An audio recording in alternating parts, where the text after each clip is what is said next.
Hello दोस्तों बस मैं आपसे एक ही रिक्वेस्ट करूंगा। आप मेरी एक बात ध्यान से सुन लेना। अगर किसी भाई को नौकरी चाहिए तो कैसे पढ़ना है, वो मेरी ये बात ज़रूर ध्यान से सुने और वो आपको काफ़ी हेल्पफुल, आपकी काफ़ी मदद करेगी जो बात मैं आपको बताना चाहता हूँ। तो सबसे पहले वीडियो को ना काटें। अगर किसी भाई ने ये जो बात मैं आपको बता रहा हूँ अगर मिस कर दी तो उसे काफ़ी लॉस झेलना पड़ सकता है आने वाले एग्ज़ाम में। दोस्तों देखो, एचएससी की सभी तैयारी करते हैं, बहुत सारे युवा एसएससी की तैयारी करते हैं, कोई किसी की तैयारी करता है। तो मैं आपको बताना चाहता हूं, जो युवा हैं जो तैयारी करते हैं वो हार्ड वर्क करते हैं, स्मार्ट वर्क बिल्कुल नहीं करते हैं। वो सोचते हैं कि हम इतने समय पढ़ लेंगे, 8 घंटे 10 घंटे 12 घंटे पढ़ लेंगे और हमारा सिलेक्शन हो जाएगा। ऐसा पढ़ने से कोई फ़ायदा नहीं है। दूसरी बात, आप जो पढ़ रहे हैं अपने तरीके बदलें, क्योंकि आप वो ही पढ़ते हैं जो आपको आता है और उससे सिलेक्शन नहीं होगा, क्योंकि बार बार वही पढ़ना आपको नुकसान करेगा बिल्कुल। क्योंकि जो आता है उसे पढ़ने से क्या फ़ायदा, पढ़ना वो चाहिए जो आपको प्लस करें। दूसरी बात मैं आपको बताना चाहता हूँ, बहुत सारे जो युवा हैं वो ये सोचते हैं कि मेरी हरियाणा जीके बिल्कुल अच्छी तरीके से कंप्लीट है, मुझे सब कुछ आता है, लेकिन जब वो एग्ज़ाम में जाते हैं तो वहाँ उनका जो स्कोर है हरियाणा जीके में डगमगा जाता है बिल्कुल। जैसे 25% आए तो वो ज़्यादा से ज़्यादा 16 17 18% कर पाते हैं और 6 7 नंबर का वहाँ पर लॉस हो जाता है और वो सिलेक्शन से बाहर हो जाते हैं। क्यों होते हैं? क्योंकि वो वही पढ़ते हैं जो उन्हें विश्वास होता है कि मुझे ये आता है, मैंने ये पढ़ा है, मैंने यहाँ से कोचिंग लिया है। लेकिन डिफरेंस कौन सा रह गया? आपने स्मार्ट और जो हार्ड लेवल के प्रश्न आते हैं उनकी आपने अच्छे तरीके से तैयारी नहीं की। क्योंकि अब एचएससी ऐसे ऐसे प्रश्न पूछ रहा है जो आपको किसी बुक पर या किसी चैनल पर नहीं मिलेंगे, लेकिन जो हमारा प्रयास है हम वही प्रश्न आपके लिए लेकर आ रहे हैं और हमें विश्वास है, पूरा भरोसा है, जहां से प्रश्न पूछे जा रहे हैं बड़ी मेहनत के साथ वो प्रश्न आपके सामने लेकर आ रहे हैं। ऐसे ही आपके सामने 40+ प्रश्न मैं फिर से लेकर आया हूं और हमने पेड बैच भी चलाया है। वहाँ पर वो बिल्कुल जीरो से हार्ड लेवल के जो एग्जाम में पूछे जा रहे हैं प्रश्न, जो बिल्कुल डिफरेंस तरीके के प्रश्न होते हैं जहाँ से आप प्लस हो सकते हैं दूसरे कैंडिडेट से, वो सारे कंप्लीट करवाए जा रहे हैं पेड बैच में।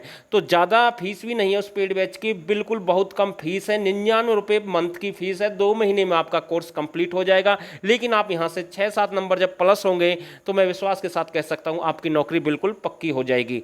तो आपके सामने मैं फिर से कह रहा हूँ 40+ पर्सन है, अगर किसी भाई को चाहिए तो वो जरूर ज्वाइन करें पेड बैच। और कल की वीडियो से हमें काफ़ी अच्छा रिस्पांस मिला, बहुत सारे युवा थे जो भाई थे उन्होंने हमारा पेड बैच सब्सक्राइब किया है, ज्वाइन किया है और अब भी बहुत सारे मैसेज आ रहे हैं। मैं भी आपसे यही कहना चाहता हूँ जरूर ज्वाइन कर लें, बहुत अच्छी आपके लिए मदद होने वाली है उस बैच में। और आज 15 दिन हो गए, 14 15 दिन हो गए और बहुत ही अच्छा जो स्कोर हो चुका है कैंडिडेट का जो ज्वाइन कर रहे हैं। तो दोस्तों मेरा पहला प्रश्न है, थोड़ा सा समय मैंने जरूर लिया लेकिन सारी बात मैंने आपके सामने क्लियर कर दी। अब आपकी मर्जी है, आप कहीं से भी पढ़ सकते हैं, कहीं से भी तैयारी कर सकते हैं, लेकिन वो आपकी मर्जी है। दोस्तों जो टॉपिक है आज का 40+ अच्छे प्रश्न है। मेरा पहला प्रश्न है आपके लिए, जैसे कि आप सभी देख पा रहे हैं, मेवात विकास बोर्ड के उपाध्यक्ष कौन होता है? तो इसका जो राइट आंसर होगा, मेवात विकास बोर्ड का जो उपाध्यक्ष होता है वो होता है मुख्यमंत्री। देखो, मेवात में आपका एक चल न्यायालय भी बनाया गया था, देश का सबसे पहला। तो यहाँ से प्रश्न कई बार पूछा गया, देश का पहला चल न्यायालय कहाँ पर स्थापित किया गया है?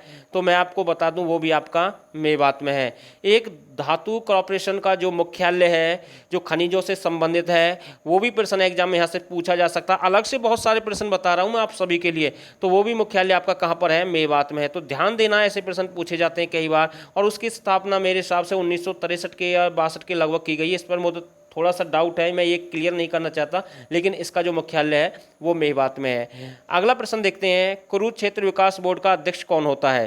तो कुरुक्षेत्र विकास बोर्ड का अध्यक्ष कौन होता है? राज्यपाल होता है, बिल्कुल ये प्रश्न एग्जाम में पूछा गया है। नेक्स्ट प्रश्न, और दोस्तों मैसेज कर सकते हैं, स्क्रीन पर आपके सामने नंबर है, यहाँ से आप पेड बैच ज्वाइन कर सकते हैं, पीडीएफ पार्ट 1 पार्ट 2 भी ले सकते हैं। हार्ड जो हमने बनाई हुई है 1000+ प्रश्न है, वो भी आप परचेज कर सकते हैं अगर आपकी मर्जी है। अगला प्रश्न देखते हैं, हरियाणा की सबसे प्राचीन मुगलकालीन दुर्ग कौन सी है? तो इसका जो राइट आंसर होगा काबुली बाग दुर्ग। सबसे प्राचीन कौन सी है? काबुली बाग दुर्ग। नेक्स्ट प्रश्न, हरियाणा में कोटला का किला कहाँ पर है? बिल्कुल, देखो कोटला झील के नाम से भी आ सकता है और कोटला का किला भी आ सकता है। तो इसका जो राइट आंसर होगा मेवात। अगला प्रश्न देखते हैं, रानी रामकौर का संबंध हरियाणा के किस जिले से है? तो इसका जो राइट आंसर होगा, रानी रामकौर का संबंध हरियाणा किस जिले से है? झज्जर से। नेक्स्ट प्रश्न, अगला प्रश्न काफ़ी अच्छा प्रश्न है, हरियाणा का एकमात्र प्राचीन मिट्टी का किला कहाँ पर है? तो बिल्कुल अच्छा प्रश्न है, हरियाणा का एकमात्र प्राचीन मिट्टी का किला कहाँ पर है? रानिया सिरसा। तो रानिया आपका कहाँ पर पड़ता है? सिरसा में पड़ता है। एक और प्रश्न यहाँ से पूछ सकता है, रानिया का पुराना नाम क्या है? तो इसका पुराना नाम है राजपुर। ध्यान देना है, राजपुर। और एक प्रश्न और आ सकता है, 1857 की क्रांति का रानिया से मुख्य नेता कौन था? नूर समंद खां। तो ध्यान देना, एक बहुत सारे प्रश्न आपको मैं अलग से बता रहा हूँ। अगला प्रश्न देखते हैं, हरियाणा के एकमात्र प्राचीन, इसके बारे में जानकारी दी, हरियाणा के मिट्टी के किले का निर्माण कब करवाया गया? तो जो मिट्टी का किला है सिरसा में है, और इसका निर्माण कब करवाया गया?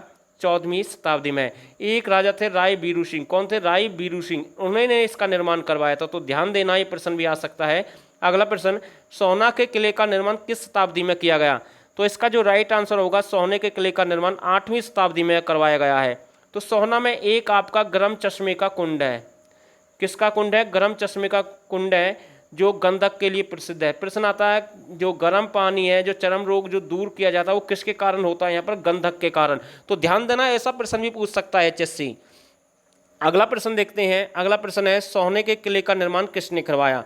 तो इसका जो राइट आंसर होगा, सोहने के किले का जो निर्माण है, राजा मोहन सिंह के द्वारा करवाया गया। किसके द्वारा? राजा मोहन सिंह के द्वारा करवाया गया। नेक्स्ट प्रश्न, अगला प्रश्न, राजा गजपत सिंह का किला कहाँ पर है? देखो, अब मुझे पता है मेरे पास कमेंट भी आ सकती है, लेकिन पहले मेरी बात ध्यान सुने। राजा गजपत सिंह का किला आपका करनाल में है। कहाँ पर है? करनाल में है। लेकिन दूसरी बात मैं आपको बता दूं, राजा गजपत सिंह का संबंध कहाँ से है? जींद से है। तो ध्यान देना, संबंध जींद से है और किला आपका करनाल में है। तो मैं कह सकता हूं, ऐसे ही प्रश्न हम कवर कराते हैं जीरो से हार्ड लेवल तक। तो आपकी मर्जी है, अब आप पेड बैच ज्वाइन करें या ना करें, वो आपकी मर्जी है। आप कहीं से भी पढ़ सकते हैं, कुछ भी पढ़ सकते हैं। अगर जिस भाई को नौकरी चाहिए वो जरूर परचेज करेगा। अगला प्रश्न देखते हैं, राजा हरियाणा के किस जिले में भवन निर्माण की सामग्री सबसे अधिक पाई जाती है? तो इसका जो राइट आंसर है, हरियाणा किस जिले में भवन निर्माण की सामग्री सबसे अधिक पाई जाती है? गुरुग्राम में। तो बिल्कुल अच्छा प्रश्न है। अगला प्रश्न, हरियाणा में सोना किन किन नदियों में पाया जाता है? देखो, ये मैंने जो लास्ट वीडियो कल डाली थी उसमें भी जानकारी दी थी, टांगरी नदी थी। लेकिन इसमें एक और नदी है आपकी मारकंडा। कौन कौन सी? मारकंडा और टांगरी नदी से बिल्कुल थोड़ा बहुत सोना निकाला जाता है, हरियाणा के अंदर पाया जाता है। और दूसरी बात, सोने का सबसे अधिक प्रयोग कौन सा जिला करता है? अंबाला करता है। शहर कौन सा करता है? नारायणगढ़। ये मैंने लास्ट वीडियो में आपको बता दिया था, बिल्कुल डीपली बताया था। नेक्स्ट प्रश्न देखते हैं, ग्राम सेवक समाचार पत्र हिसार से कब निकाला गया? तो ग्राम सेवक समाचार पत्र हिसार से कब निकाला गया? 1936 में। किसने निकाला? लाला हरदेव ने। तो ये हिसार से निकाला गया। प्रश्न आ सकता है, 1936 में लाला हरदेव ने कौन सा पत्र निकाला? ग्राम सेवक। कहाँ से निकाला? हिसार से। किसने निकाला? लाला हरदेव ने। कब निकाला? 1936 में। तो 4 प्रश्न है एक ही प्रश्न में, ऐसे प्रश्न बनाने की कोशिश करें।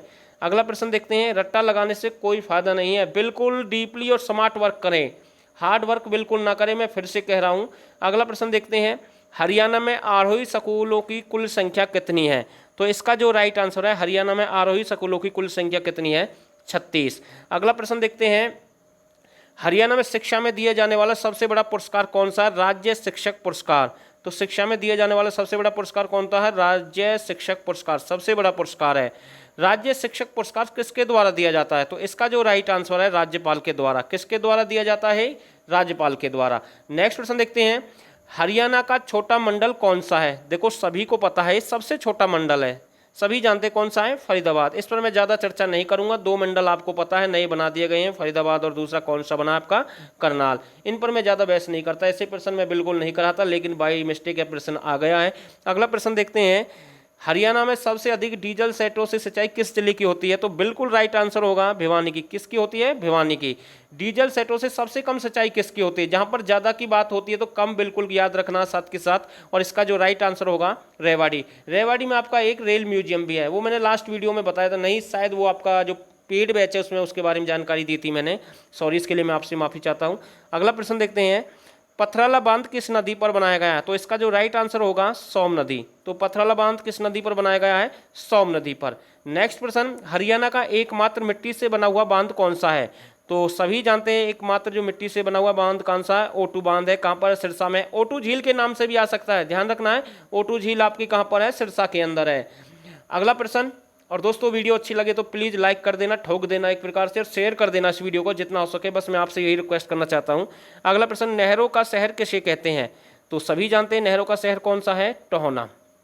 बिल्कुल। एक प्रश्न आता है 5 नदियों का शहर, तो मेरे हिसाब से पंचकुला है। अगला प्रश्न देखते हैं, हरियाणा की नीली नदी किसे कहते हैं? तो थापना नदी को हरियाणा की नीली नदी कहते हैं।